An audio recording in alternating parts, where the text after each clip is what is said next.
Start करते हैं। Question number 1 क्या है, देखिए निम्नलिखित में से कौन सी अभाज्य संख्या है, वैसी संख्या जो एक और खुद से विभाजित होती है वैसे उसे अभाज्य संख्या कहते हैं। जैसे 41 क्या है, एक अभाज्य संख्या है, जो कि इस क्वेश्चन का सही आंसर ऑप्शन ए हो जाएगा।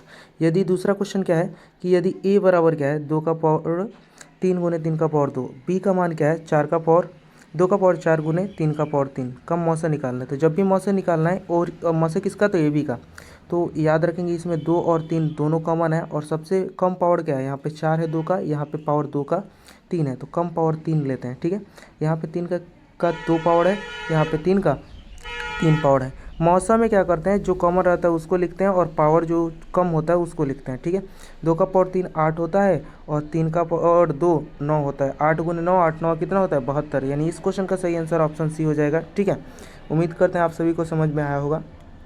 नेक्स्ट क्वेश्चन है, निम्नलिखित में से कौन सा अपरिमेय संख्या है। तो याद रखेंगे √11 जो एक अपरिमेय संख्या है, क्योंकि अंडर रूट में अगर कोई पूर्ण वर्ग संख्या है तो पर में होता है। 36 एक पूर्ण वर्ग संख्या, पूर्ण वर्ग संख्या क्या होता है, किसी संख्या का वर्ग। ठीक है, 1/16, एक भी पूर्ण वर्ग संख्या है, 16 भी पूर्ण वर्ग संख्या है, तो इसीलिए तीनों क्या होंगे, पूर्ण परमेय संख्या होंगे। लेकिन √11 जो एक अपूर्ण वर्ग संख्या यानी नॉन परफेक्ट स्क्वायर है। निम्नलिखित में से कौन द्विघात समीकरण है, यहाँ पे a + b का होल स्क्वायर निकालेंगे तो अधिकतम पावर x का पावर 2 आएगा, इधर x का पावर 1 है, यानी इस क्वेश्चन का सही आंसर ऑप्शन ए हो जाएगा। ठीक है, आगे हमें चेक करने की ज़रूरत भी नहीं है। यहाँ पे बोला गया है क्या कि f(x) बराबर दिया है x² - 2x + 1, f(0) बताना है, यानी x की जगह पे क्या लेना है, 0 लेना है। तो यहाँ पे 0 का स्क्वायर करेंगे तो 0, 0 में किस संख्या से करेंगे गुना, तो 0 + 1 इस क्वेश्चन का सही आंसर हो गया। तो याद रखिएगा यहाँ पर इस क्वेश्चन का सही आंसर ऑप्शन ए हो जाएगा। ठीक है, यहाँ पर है क्या, मूल्यों का योग बताना है। क्वेश्चन नंबर 6 में क्या पढ़ना है, x² - 4x + 4 में मूल्यों का योग बताना है। तो मूल्यों का योग होता है -b/a, तो b का मान कितना है, तो x का गुणांक -4, माइनस माइनस प्लस का 4, a का मान 1 है, यानी +4 इस क्वेश्चन का आंसर जो कि ऑप्शन बी में दिया हुआ है। ठीक है, 7 नंबर क्वेश्चन की तरफ बढ़ते हैं। क्वेश्चन नंबर 7 है कि px² + x² + r बराबर 0 के मूलों के गुणनफल जो होता है, अगर मान लीजिए गुणनफल अल्फा इंटू बीटा है तो अल्फा इंटू बीटा का मान क्या हो जाएगा, c/a हो जाएगा। c का मान कितना है, तो r है, और b का मान x का गुणांक यानी क्या है, q, r/q इस क्वेश्चन का सही आंसर हो जाएगा r/p, माफ़ कीजिएगा, अल्फ़ा इंटू बीटा का जो मान होता है, अल्फ़ा इंटू बीटा का मान होता है c/a होता है। ठीक है, तो a का मान क्या है, p है, तो r/p कहाँ पे दिया हुआ है, तो ऑप्शन सी इस क्वेश्चन का सही आंसर हो जाएगा। ठीक है, द्विघात यहाँ पे बोला है द्विघात समीकरण के मूल्यों को बता देना है। तो यहाँ पर -10 से बराबर को उधर जाएगा तो 2x² बराबर क्या हो जाएगा, 10 हो जाएगा, 2 से काटेंगे 5, स्क्वायर हटाएंगे तो इधर आ जाएगा रूट, यानी क्या हो जाएगा, रूट के पहले प्लस माइनस होता है, यानी ऑप्शन सी इस क्वेश्चन का सही आंसर है। ठीक है, 9 नंबर क्वेश्चन है कि यहाँ पर यदि समीकरण 2x² - 5x + 3 के मूल रहेंगे। याद रखेंगे मूल जब भी निकालना होता है तो चलिए मूल निकालते हैं। ठीक है, 2x² माइनस के 5x प्लस के 3 बराबर 0 लिख देना है। ठीक है, 3 दूनी के 6, घटाने पर 5 आना चाहिए, यानी माइनस का 2x माइनस का 2x और माइनस का 3x हो जाएगा। 5 को तोड़ देंगे, 2x - 3x + 3 है बराबर 0 में। यहाँ से अधिकतम कॉमन 2x मिल रहा है, तो यहाँ पर क्या बच जाएगा, x - का 1, यहाँ पे अधिकतम कॉमन 3 ले लेंगे तो यहाँ पे बच जाएगा x - का 1। तो याद रखेंगे एक हो जाएगा x - का 1, एक हो जाएगा, तो x - का 1 के हिसाब से अगर देखें तो याद रखेंगे एक हो जाएगा 2x - 3 बराबर 0, तो यहाँ से, और एक हो जाएगा x - का 1, एक इसका गुणनखंड हो जाएगा। तो x का मान एक जगह +1 आ जाएगा, +1, एक जगह +3/2 आ जाएगा। तो याद रखेंगे 3/2 और +1, 3/2 और +1 कहाँ पे दिया है, तो इस क्वेश्चन का सही आंसर ऑप्शन हो जाएगा। ठीक है, क्वेश्चन नंबर 10 की तरफ बढ़ते हैं। यहाँ पे बोला क्या है कि 4x² + bx + 6 का मूल्य जो है 2 है, तो b का मान क्या होगा। जब भी इस तरह क्वेश्चन आए तो याद रखिएगा x की जगह पर 2 रख देना है। तो 2 का स्क्वायर करेंगे तो 4, 4 में 4 से गुना होगा तो 16 हो जाएगा, 16 6 कितना हो गया 22, 22 को बराबर के उधर भेजेंगे, और यहाँ पर b में 2 से गुना करेंगे तो ये हो जाएगा 2x बराबर 22, माइनस का 22 माफ़ कीजिएगा क्योंकि प्लस में आएगा, 2 से काटेंगे तो माइनस का 11। देख लेते हैं किस ऑप्शन में दिया हुआ है, तो माइनस का 11 जो है ऑप्शन शायद यहाँ पे दिया, -b, ऑप्शन बी में। ठीक है, चलिए नेक्स्ट क्वेश्चन की तरफ बढ़ते हैं। नेक्स्ट क्वेश्चन क्या है, यहाँ पर देखो क्या क्वेश्चन बोल रहा है कि बिंदु P दिया है और Q दिया है, मिलाने वाले रेखाखंड का मध्य बिंदु का नियामक निकालते हैं।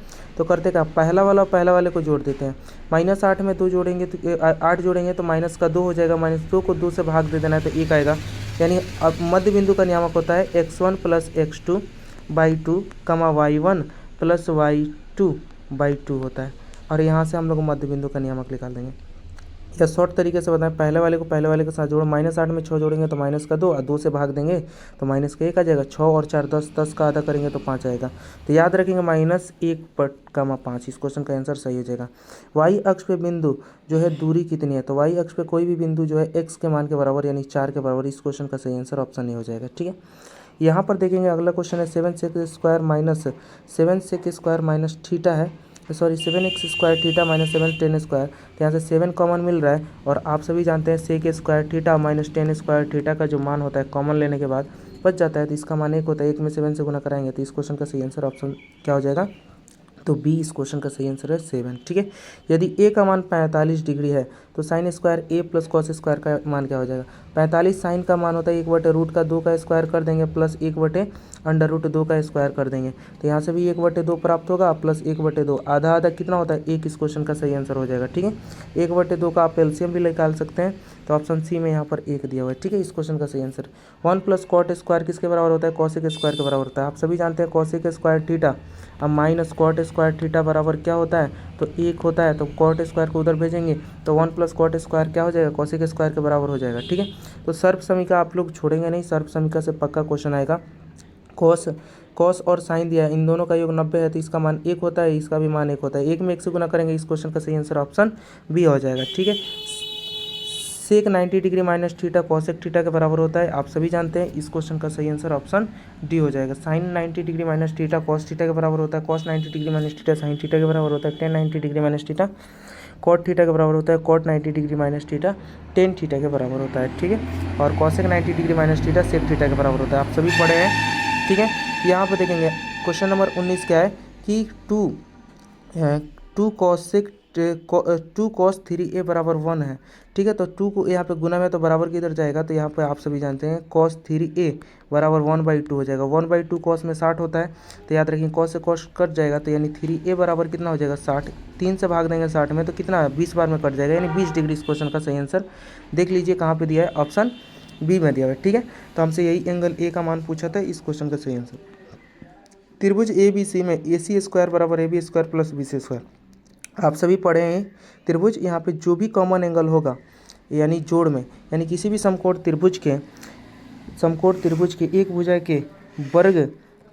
भुजा के वर्ग कर्ण का वर्ग अन्य दो भुजाओं के वर्गों के योग के बराबर होता है, तो बी यहाँ पर देख रहे हैं कॉमन है, वही 90 डिग्री का होता है, जो कि हमसे क्वेश्चन में पूछा है, बी का मान क्या होगा। ठीक है, यहाँ पर देखिए क्या है कि दो यहाँ पर क्या बनाए गए हैं, ट्रेंगल समरूप है और उनके ए बी का मान दिया, डी का मान दिया। ठीक है, तो बोला इनके क्षेत्रफलों का अनुपात करना कुछ नहीं, इनका स्क्वायर कर देना और इनका अनुपात।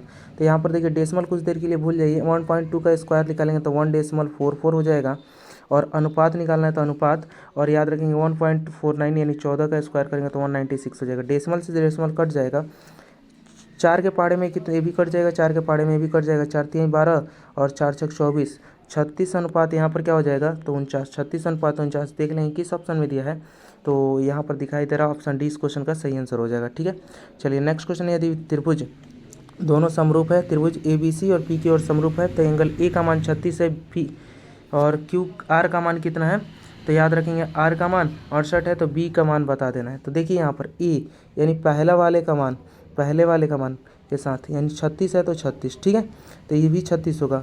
उसके बाद से R का मान यहाँ पर दिया है, तो R का मान कितना है 68 है, तो ये 68 है और ये भी 36 है। 68 36 कितना होता है, तो याद रखेंगे 68 और 36 को जोड़ेंगे तो 104। तो हमसे Q का मान पूछा है या B का मान पूछा है, तो B का मान पूछे या Q का मान, बीच वाले का मान पूछे, तो याद रखेंगे त्रिभुज के तीनों कोणों का योग 180 डिग्री होता है, तो याद रखेंगे इन दोनों का योग करेंगे तो 104 होगा, 180 में से 4 घटाएंगे 76 डिग्री, इस क्वेश्चन का सही आंसर हो जाएगा।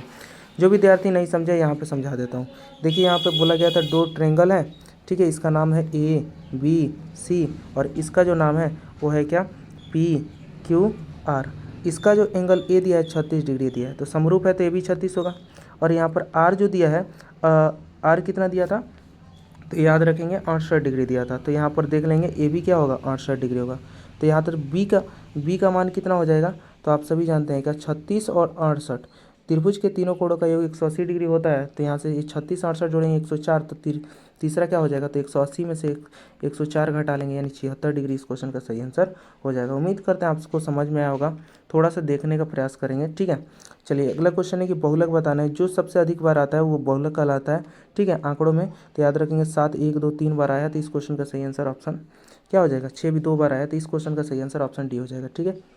आंकड़ों का परिसर पूछा है, तो यहाँ पर परिसर क्या होता है, उच्च सीमा, इसमें सबसे अधिकतम क्या देख लेंगे, तो 33 है। निम्न सीमा क्या है, तो 9 है, और उच्च सीमा माइनस निम्न सीमा ही परिसर कहलाता है, तो 33 में से 9 घटाएंगे 22, इस क्वेश्चन का आंसर सही हो जाएगा कितना, तो याद रखेंगे ऑप्शन ए, ठीक है। नेक्स्ट क्वेश्चन की तरफ बढ़ते हैं। यदि किसी गोले की त्रिज्या 7 सेंटीमीटर है तो इसका संपूर्ण पृष्ठीय क्षेत्रफल क्या होता है, तो गोले का संपूर्ण पृष्ठीय क्षेत्रफल आप सभी जानते हैं क्या होता है, 4/3 4/3 पाई आर क्यू, क्या होता है गोले का संपूर्ण पृष्ठीय क्षेत्रफल, तो आप सभी जानते हैं 4 pi r square, 4 pi r square, 4 है तो 4, पाई का मान आयतन हम बता रहे थे, संपूर्ण पृष्ठीय क्षेत्रफल पाई का मान कितना होता है 22/7, और यहाँ पर याद रखेंगे आर स्क्वायर यानी 7 × 7, तो एक साथ से एक साथ कट गया, 22 7 144, 144 7 दूना 14, 7 दूना 14, नहीं 154, 154 चौके कितना हो जाएगा, तो 4 चौका 16 और 4 5 20 1 21, और 4 4 एकम 4 और 2 616 सेंटीमीटर स्क्वायर, जो कि इस क्वेश्चन का सही आंसर ऑप्शन ए हो जाएगा, ठीक है। नेक्स्ट क्वेश्चन की तरफ बढ़ते हैं। गोले की त्रिज्या आधी कर दी जाए तो उनके मूल गोला जो यानी पहले गोला था और नए गोले का आयतनों का अनुपात, मान लीजिए आधी करेंगे तो यानी पहले 2 थी अब कितनी हो गई, 1 हो गई, पहले 2 थी अब कितनी हो गई, 1 हो गई, तो मूल गोले के आयतनों का अनुपात निकालना है, तो सिर्फ इसका क्या कर देना है, स्क्वायर कर देना है। तो स्क्वायर करेंगे तो 2 का स्क्वायर 8 होता है और 1 का स्क्वायर 1 होता है, 8:1, इस क्वेश्चन का सही आंसर ऑप्शन सी हो जाएगा, ठीक है। चलिए यहाँ पर यदि अर्धगोले की त्रिज्या r हो तो इसका वक्र पृष्ठीय क्षेत्रफल, वक्र बोले तो याद रखेंगे 2 पाई आर स्क्वायर, यानी ऑप्शन 20 क्वेश्चन, और पूछे संपूर्ण पृष्ठीय क्षेत्रफल तो 3 पाई आर स्क्वायर होता है, यानी ऊपर में एक ब्रिज जुट जाता है, ठीक है। चलिए आगे यहाँ पर क्या है, यदि किसी शंकु का ऊंचाई h, आधार की त्रिज्या r, तिर्यक ऊंचाई l है, तो शंकु का संपूर्ण पृष्ठीय क्षेत्रफल क्या होगा, तो याद रखेंगे संपूर्ण पृष्ठीय क्षेत्रफल होता है pi r into l plus r, ठीक है, या आर प्लस एल कुछ भी दें, तो याद रखेंगे ऑप्शन बी इस क्वेश्चन का सही आंसर हो जाएगा। चलिए 8 सेंटीमीटर भुजा वाले घन का आयतन क्या होता है, तो 8 का क्यूब कर देंगे तो याद रखेंगे 8 का क्यूब 512, इस क्वेश्चन का सही आंसर ऑप्शन बी हो जाएगा। यहाँ पर क्या बोला है कि इसकी माध्यिका बताना है, ठीक है, तो माध्यिका के लिए हमें क्या करते हैं, इसको असेंडिंग ऑर्डर में लिखते हैं, तो पहले 4 बड़ा है, उसके बाद 6 बड़ा है, ठीक है, उसके बाद 7 है, उसके बाद क्या है, तो 7 के बाद देख रहे हैं 8 है, 9 है, उसके बाद 10 है, उसके बाद 11 है, देखें 1 2 3 4 5 6 7, 1 2 3 4 5 6 7, 7 संख्याएँ हैं, तो याद रखेंगे 7 है तो 7 में 1 जोड़ेंगे 8 होगा, 8 का आधा चौथा, चौथा जो संख्या होगी वो इस क्वेश्चन का सही आंसर होगा, जो कि यहाँ पे देख सकते हैं 1 2 3 यानी 8 इस क्वेश्चन का सही आंसर है। देख लेंगे किस ऑप्शन में दिया है, ऑप्शन ए में दिया है, तो यहीं तक आप सभी बताएंगे कितने, ये सभी के सभी क्वेश्चन आपके लिए बहुत महत्वपूर्ण है, और अगले सेक्शन में हम लोग जो है बी सेक्शन को करेंगे, ठीक है, अगले वीडियो में, तो बताएंगे 30 क्वेश्चन में आपने कितने सही किए और आपको कितने क्वेश्चन समझ में आए। जिस क्वेश्चन में समझ में नहीं है कमेंट कीजिए और हमसे बताइए, हम ज़रूर उस समस्या को दूर करेंगे। चलिए मिलते हैं नेक्स्ट वीडियो में, धन्यवाद।